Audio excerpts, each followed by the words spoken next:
Hello, everyone, and welcome to Conversations on Sex, Addiction, and Relationships. And I am Wendy Conquest, and I'm here with Dan Drake, Tim Stein, and Jeannie Vitoni. And I'm very, very excited today. We have a special guest. We have Dr. Rob Weiss, who is the Chief Clinical Officer with Seeking Integrity in Los Angeles. And I think we've all known Rob for a number of years. So he's a licensed professional, has been so for many years, and has authored 11 books. He has over 1 million downloads of the podcast Sex, Love, and Addiction. And he's one of the reasons that I'm very excited to have Rob on today is that he has created and maintained different treatment centers. And so when we talk about people going to treatment, the question is, right, when do they go to the treatment? What's the right treatment center? How do treatment centers vary? Am I going to be able to afford it? There's just so many questions that people have at that particular time when they're seeking treatment for sex addiction or betrayal trauma. So I'm really, really excited to hear Rob's input on that. So yes. So how are you all doing, and how are you doing with Rob coming on board? I'm just listening, and I've known Rob a long time, not well, and always looking for more opportunities to get to know him. But this fellow's been around for decades, doing so many different things, and 11 books, 1 million on the podcast. I mean, just touched the lives of so many people through all the different treatment modalities he's done. I'm just beyond happy that Dr. Rob has decided to come and visit us.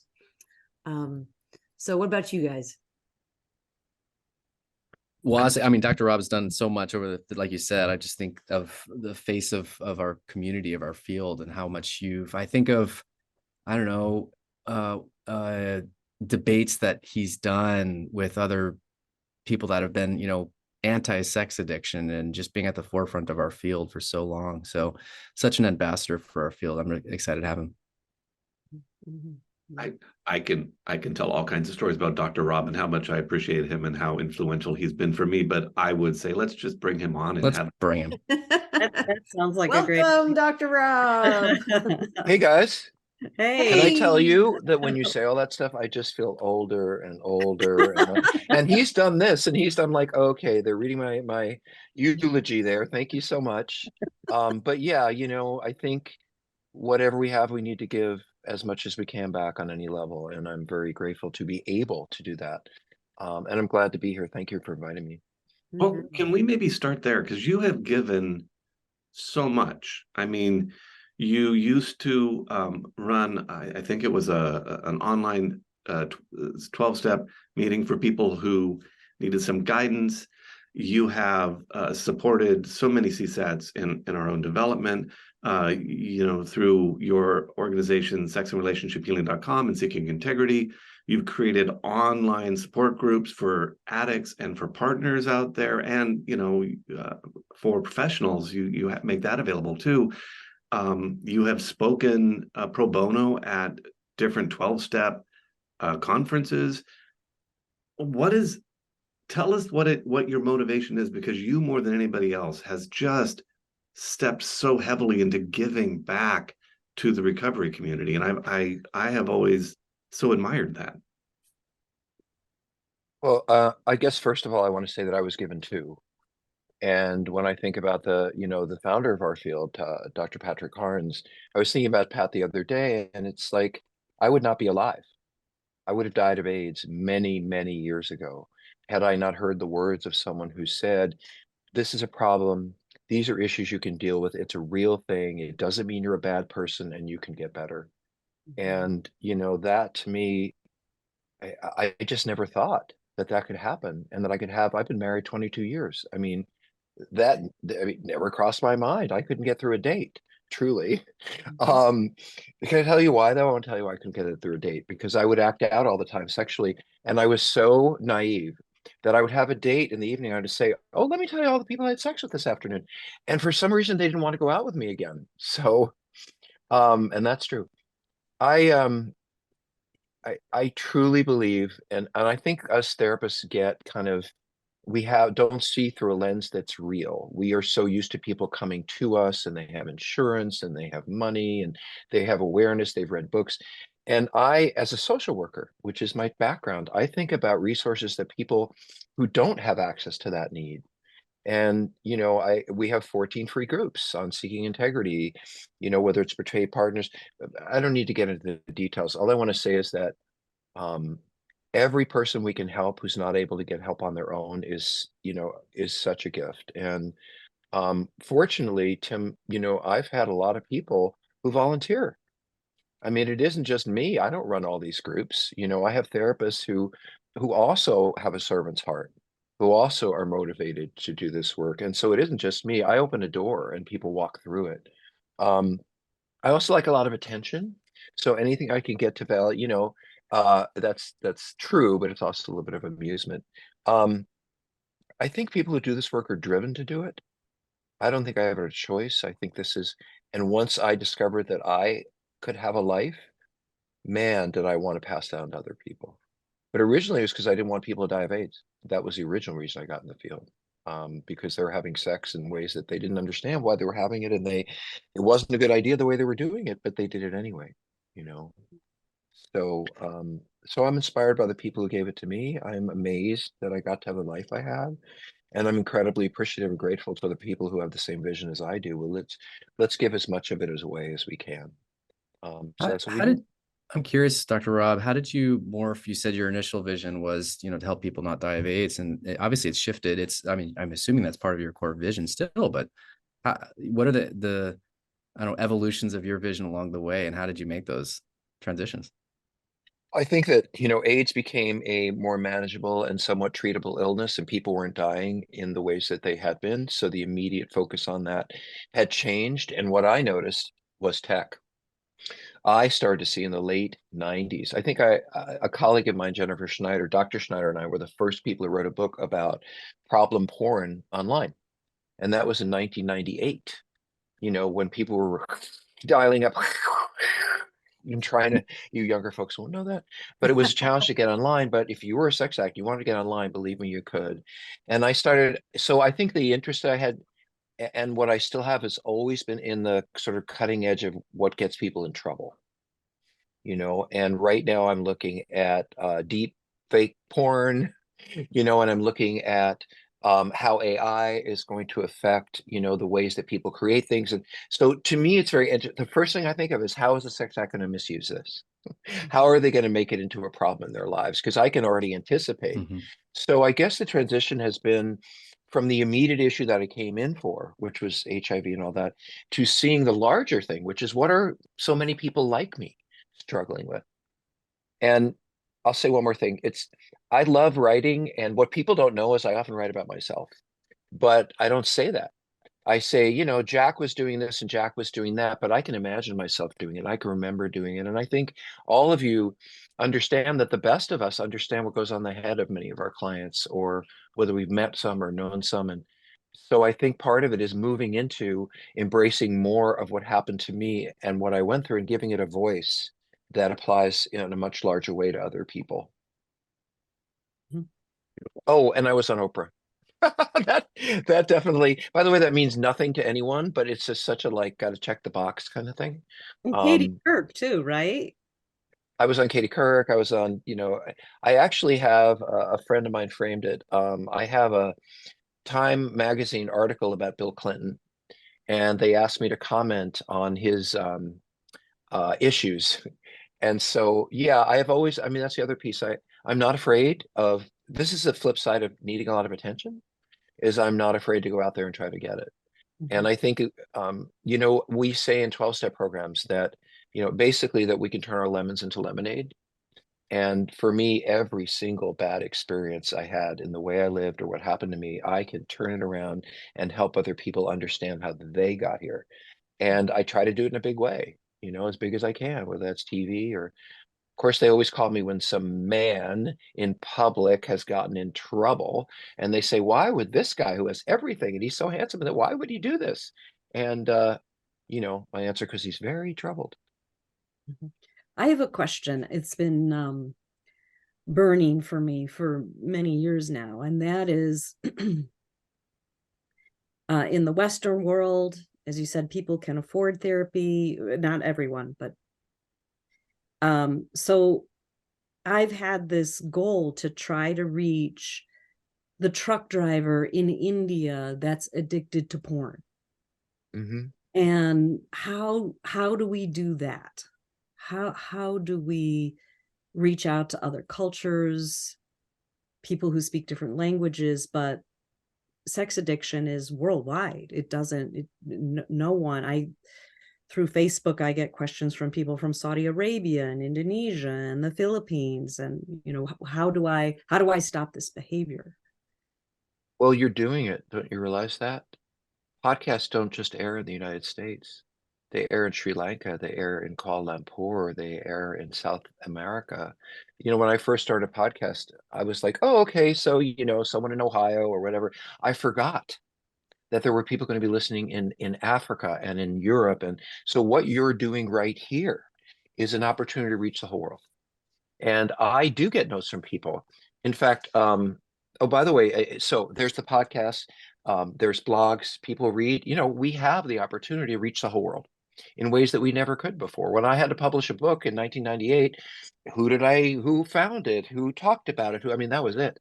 Now I can, you know, write a blog about it. And like I said, 8 million people have downloaded my Psychology blog. So I think it's a nature of what's happened with the world and those of us who are willing to stand up and take these kinds of risks. I will say that there's a real dearth of people who will translate, and that bothers me. I get notes from people who are in countries that have languages other than our own, and they say, you know, I need this translated into German, or I need this translated into, you know, Portuguese. And I think we are lacking, and by the way, if anyone's listening to this, feel free to volunteer. We're lacking the ability to speak to people in their own language. And I think that and I'm not even talking about culture, I'm just simply listening to what we're saying. And so I think that there are still obstacles, but guys, you're doing it. You're reaching the whole world right here, right now. So thank you. I do want to say one more thing about that. It is the greatest gift to me. I really want you to know this is my favorite thing of all the work, which is when I get a note from someone halfway across the world who says to me, I read one of your books. I was desperate. I thought I was a bad, terrible person, whatever. You helped me understand what's wrong with me, and it gave me hope for change. I will never meet them. I'll never know them. I'll never spend time with them. We'll never speak. But something I did made a difference in their lives. And to me, I love talking to people in person. I love doing therapy, all that. But to me, like, that is the greatest gift, is to be able to give something away that someone comes back and said, you changed my life. And, you know, we are putting that stuff out there. So I'm grateful to you. I'm grateful to be had a chance to do it. Nice. I think that turning the conversation a little bit, one of the things that you've done multiple times is the treatment centers and the residential inpatients. Can you, I mean, there's so much to learn there, because in our podcast, we haven't gotten into that population, that service offering. And so we're, you know, I'm thinking today, here you are having done this multiple times, and let's talk about that. What's an appropriate client? How did you come to be creating that? What's the partner sensitivity part when Okay, the addict Jeannie, is in recovery? you have to ask me. I'm very old and I don't remember things. And so you This have is to say one me. at a All right, time. all right. No, I'll write them down, but no, but they're all No. great questions. I won't remember them. Yeah, So no, totally fine. This is the way my brain thinks. It just kind of goes boof. yes, So we have will medication for that. this is Dr. Rob, absolutely. So I'll go back. Well, I'll settle my brain down first. Treatment centers are a topic that we haven't gotten into. How did you start? Because you have created and run and worked at numerous over time. So That's where I was trained. Oh, My first job was with Patrick Carnes in a place in Torrance, California. I was hired as a social worker. I was hired right out of school. I was hired. I couldn't understand why they wanted me. Now like gay sex addict. At that time I was like, why open mind.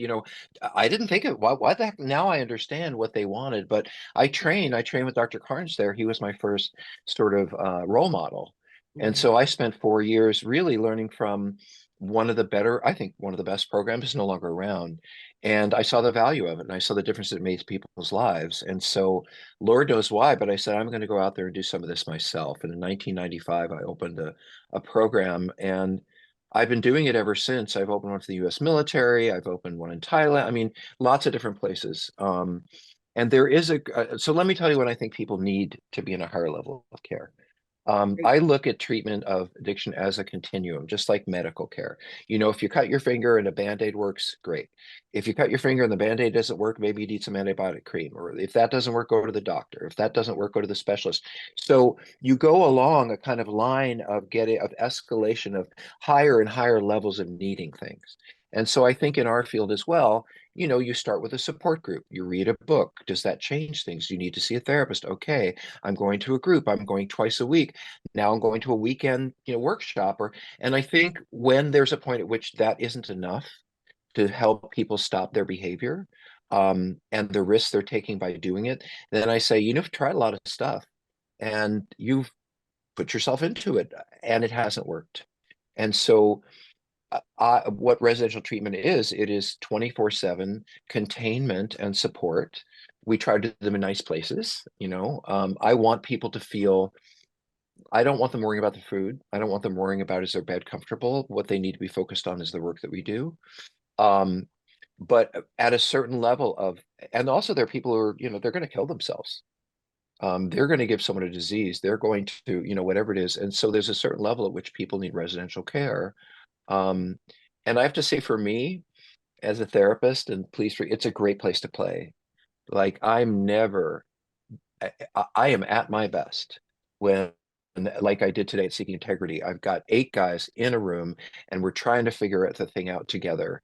And my skill set of evaluating, challenging, confronting, laying out, all of my skills are best expressed in that environment. So some of it is me, some of it is what I experienced watching it happen, but they're all levels of care, right?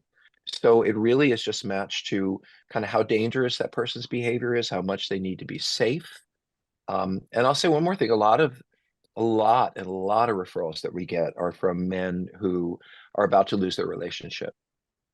They're about to lose their family. That they've done so much cheating, so much acting out, and their spouse says, if you don't go get some help, and I mean real help, then you're going to lose me. And a lot of men come in as we don't see the dangers of smoking. We don't see the dangers of HIV. We don't, but when we think about losing someone important in our lives, boy, does that change everything. And I think that those people who are desperate to not be disconnect from the people they love are willing to do whatever it takes to hold on to those relationships. And that also is a reason why they go to residential. Yeah.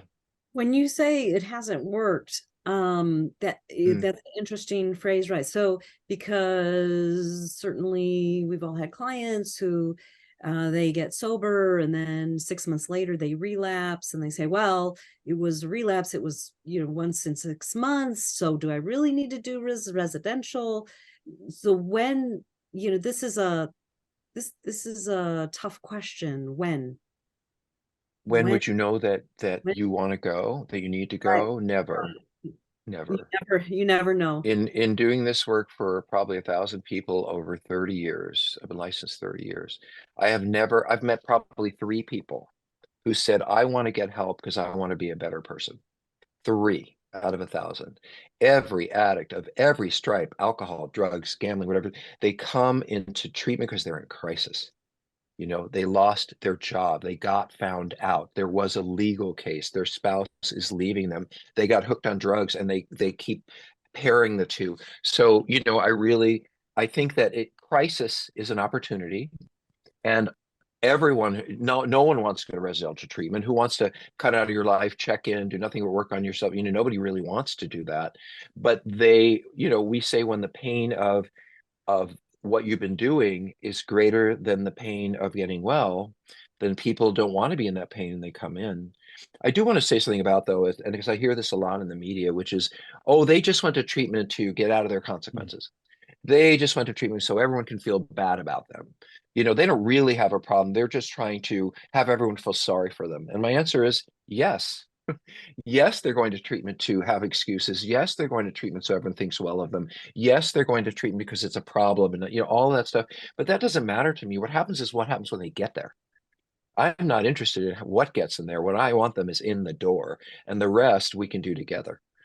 The one thing I can't do, though, and this is very important for me to say, I can look at past trauma. I can look at people's acting out. I can help them be better family members. I can certainly help them stop acting out. And I can lay out a roadmap for how they might live their lives in a healthy way going forward. But the one thing I can't do is produce motivation. You have to want to get well. Even if it's to save your marriage or whatever, you have to want to get well. It has to be more important than work or spending time on the holiday. You have to want this. And once you, or you want to not be in trouble, great. But there are reasons that people want this. And usually because they don't want to lose what they have. And if they don't do it, they're going to. Well said. I've seen that so much, and people will blame us, like we failed them because we didn't fix them or something. And I completely agree. I think that's so important. And I don't want people to miss that, how important that motivation is. Well, they blame everybody. Right. Well, It's my wife. I'm sorry, Tim. I was just going to say that when it comes to motivation, I also recognize that motivation is going to shift and change over time. Like I know for myself, my motivation when I finally got sober was the recognition of how much I was harming my wife and how much impact it was going to have on my kids. While that's still important to me now, my primary motivation is I like who I am in recovery. I like who I am sober. I'm a better husband, better father, better friend, better clinician. I'm a better human being. And that's my primary motivation. But I wasn't able to start there. And I tell the story about my grandfather, who was a smoker. And before I was born, according to the family story, he walked into the lunchroom at work and announced to the lunchroom, "I'm going to quit smoking." And some guy in the lunchroom looked at him and said, "Right, Stein, I'll believe it when I see it." And my grandfather said, "Well, what do you mean?" He's like, "I don't know how many times you told us you were going to quit smoking, and you haven't." Pissed my grandfather off. And so he, threw the pack of cigarettes away. And according to the family, never smoked again for the rest of his life. But the question of motivation comes up. Was his motivation to be, a better role model, to not smell like smoke, to all those kind of things? Later on, maybe. But what was his motivation to stop smoking? His motivation was there was no way on God's green earth he was going to let that guy be right. And if that's the motivation that he needed to have to get on that path, fine. So I don't care what people's motivation is to start with. It will evolve over time. Just whatever gives you traction and motivation to start this work, hold on to it.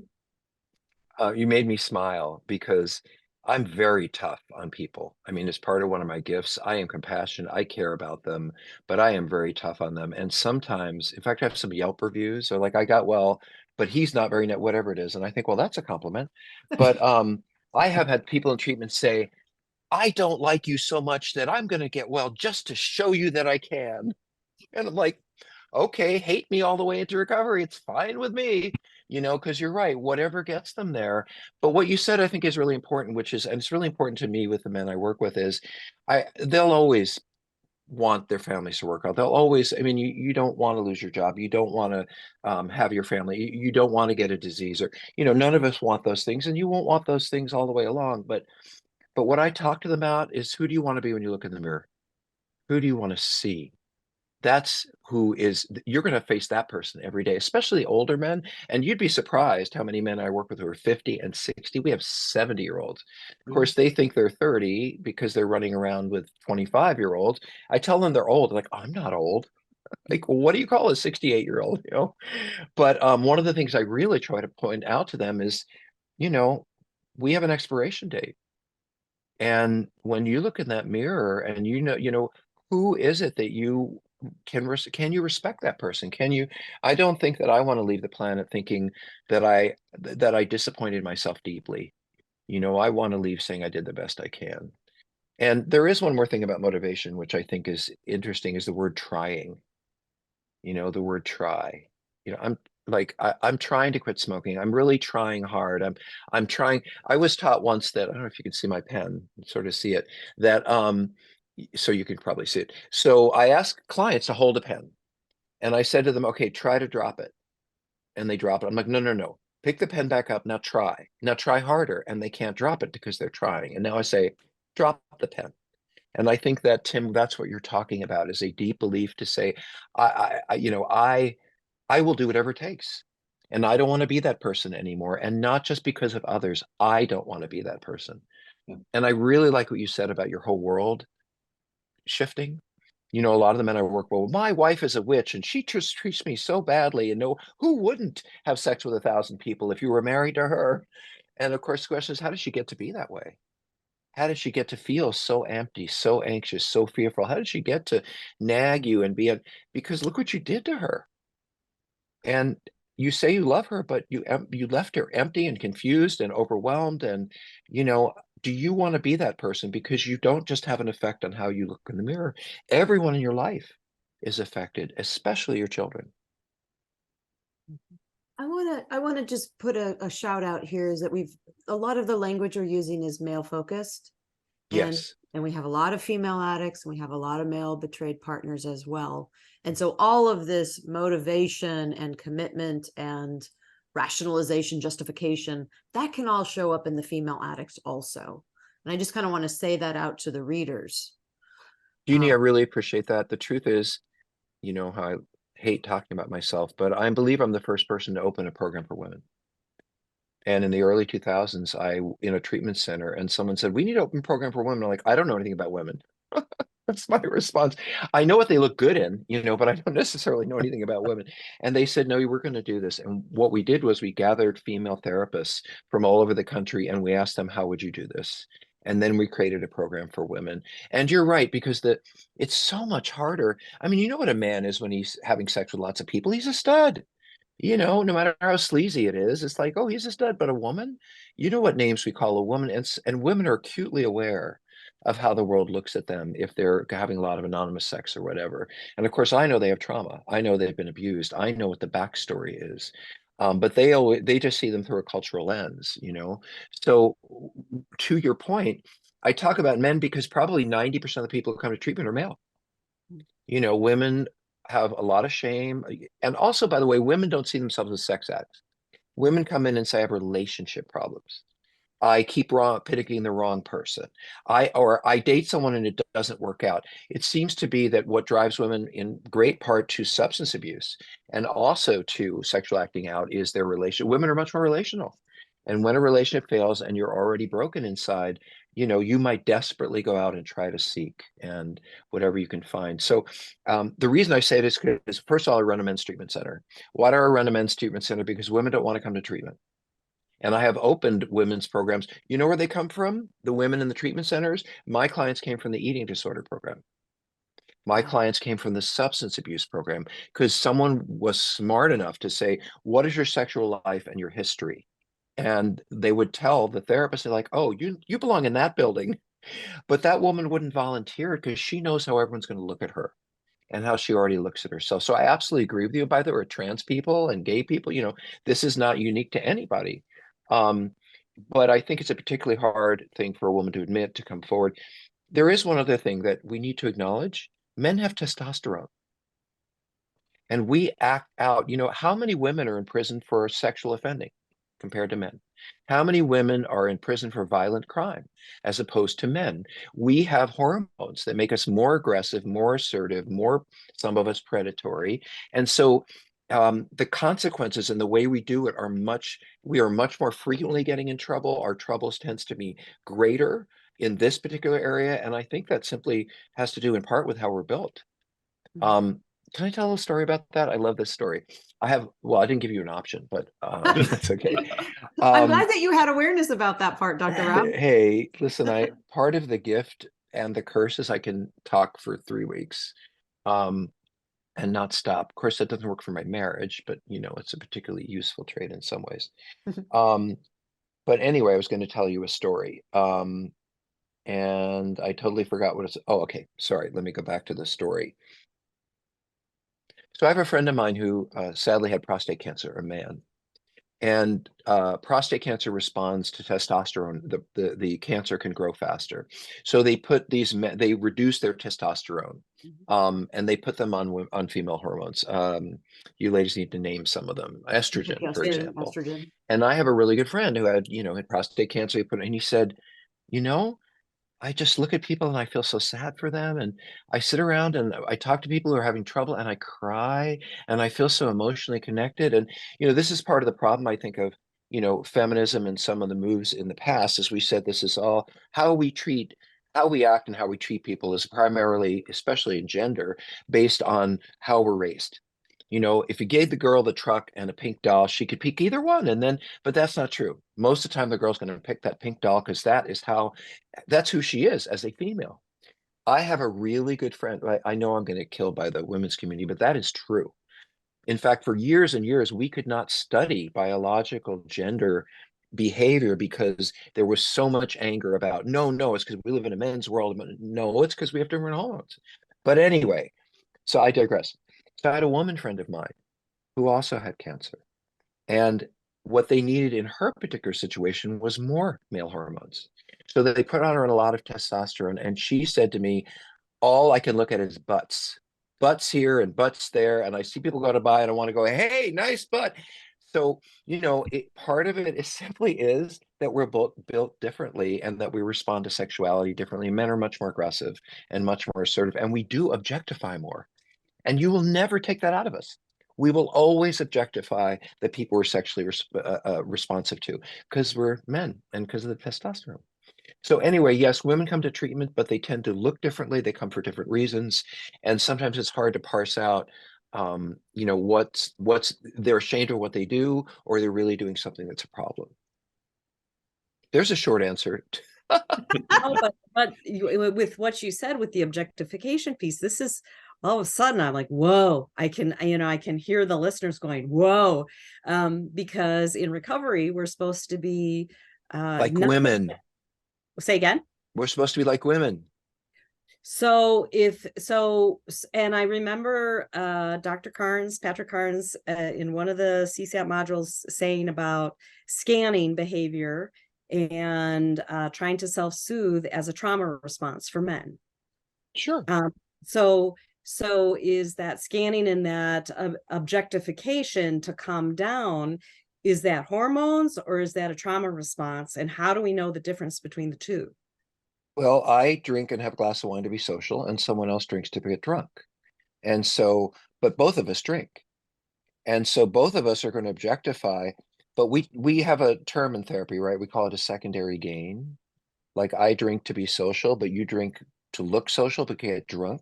So your real gain is you want to get drunk, but we look like we're doing the same thing. And most men will look at someone and say, looks good to me.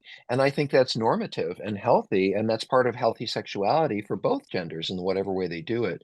But addicts do the exact same thing for different reasons.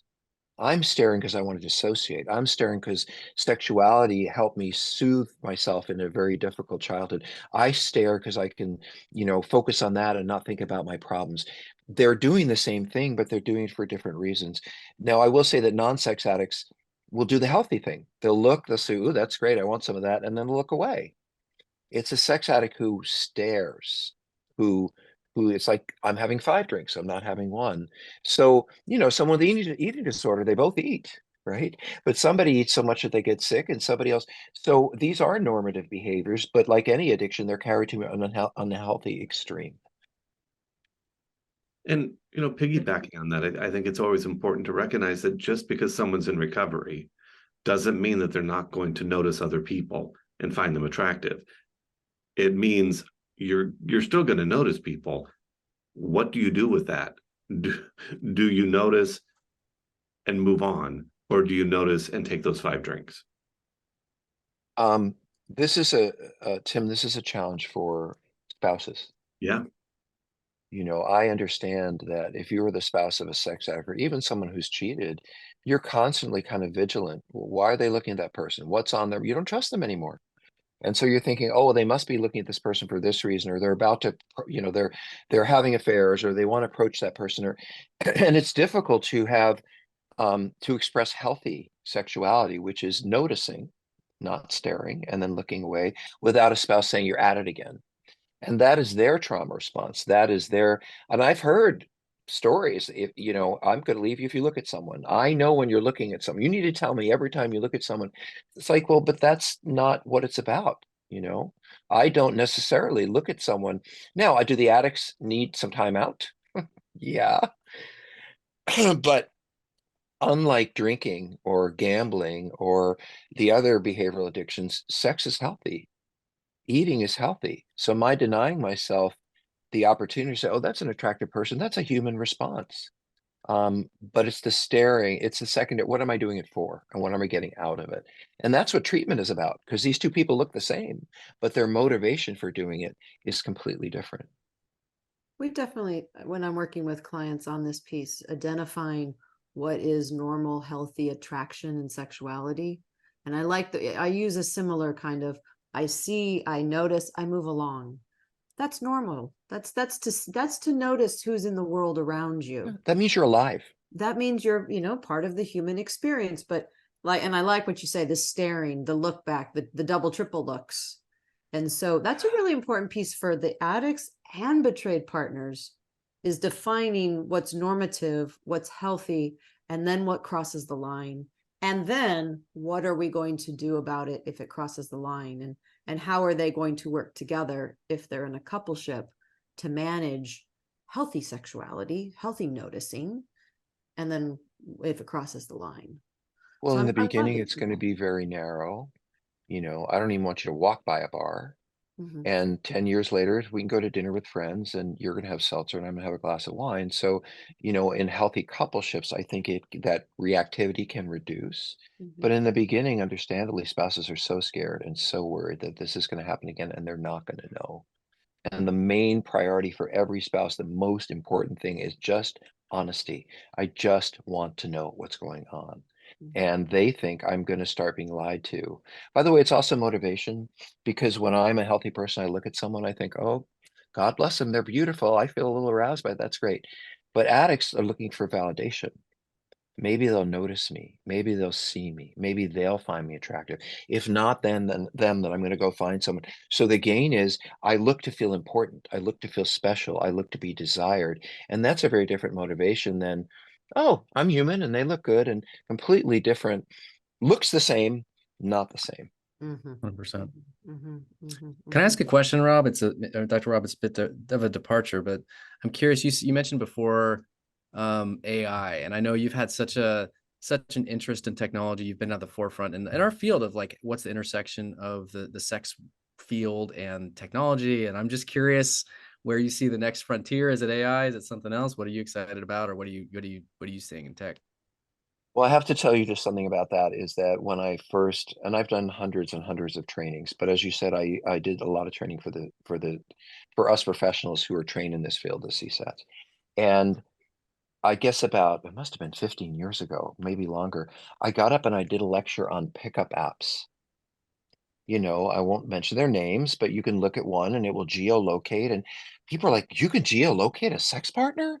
And so to me, it's very important that therapists, I don't know, were you there, Tim? I don't know. I've People, you're heard the probably too story. I young. wasn't there. Yeah, I People was are like, I was there. It was in the hotel. I I remember remember. that right, it too, was I at think. one of our conferences. But Yeah, I think I was there. And I actually put it up online, not the nude pictures, but I was, look, this person's 3 blocks away, this person's 5, reading profiles, but they're not about, I like to swim. And therapists, even our therapists, we're not exactly tech people. That's not our world of expertise. And, we're people, and I get, I need an accountant to do my accounting. I'm not good with math. I get that I'm a people person, not necessarily, but us, We need to be more than people. We need to understand what our troubled people can access. And AI, for example, when I put all these initials, right? When I put virtual reality and AI together, I have myself walking into an experience that feels like it's actually happening. And I can do deep fake porn, which is, I can take, I don't know, anybody's face and I can put it on a porn actor, actress. And it's not just like I stuck their face on it. They're smiling, they're engaging, so one of the things I worry about is what happens when anybody can be your porn.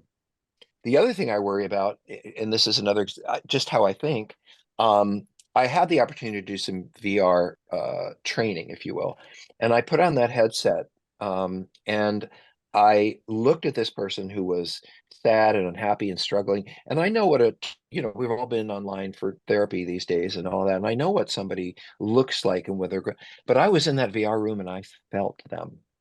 I felt for them. I was like, oh, I feel that must be hard. It was a whole different level experience. And then I go back to early in my career, some of the earliest days, actually mid 90s, where guys were hooked, and some ladies, on telephone sex. And people would come to me, they spent $5,000 on phone sex. And that's when some grandma in Ohio was 300 pounds would say, oh, you're so sexy and wonderful. And in their fantasies, she was or he was, whoever they were. And I had men who would spend 5,000, 10,000, just unbelievable amounts of money. By the way, trying to get women to say, you're important. I'm interested in you. Just to be special is enough to spend all that money. That's that secondary gain. But this is what's going to happen with VR, because now you're not only talking to somebody, you're actually in the room with them and you're going to have real feelings about them. And to me, some of those people are never going to leave that room. Talk about being stuck with porn or stuck, that's a two-dimensional experience. So I'm always thinking about how will we get in trouble next, because that's how I think about it. By the Yeah. way, I'm a huge Whitney Houston fan. And in a couple of years, if not longer than that, every Whitney song that's ever been recorded and everything she ever said is going to go into AI. And her body and every image that she's ever created in film and personally is going to go into AI. And then we will be able to create new Whitney Houston movies and new Whitney Houston songs, because we literally have every single possible piece of her in an experience that can create new things. And, I will say this, and I'll shut up about that in my lifetime and our lifetimes, the greatest technological change was the internet. It changed everything. And out of it, we got everything. But now we're at the next greatest technological change for us and the generation to come, which is AI. And it will change the world. Right now, we're seeing the good parts, trust me, like the internet. The bad parts are on the way. Oh, let me say something else, because I never stop. Tim Stein's like, is he never going to shut up? It's okay. Oh, I do trainings for therapists, right? And now I do them on Zoom. And I'll have a therapist someone will say, well, what is some kind of abuse and how does someone recover from it? And so while I'm talking to them, I go to AI and I say, what are 5 signs of that abuse and what are 5 ways that someone can heal? And then I turn to the group and say, let me tell you. And they think I'm smart. It's right there. So anyway, enough about that. Great. I think it's probably time to wrap up.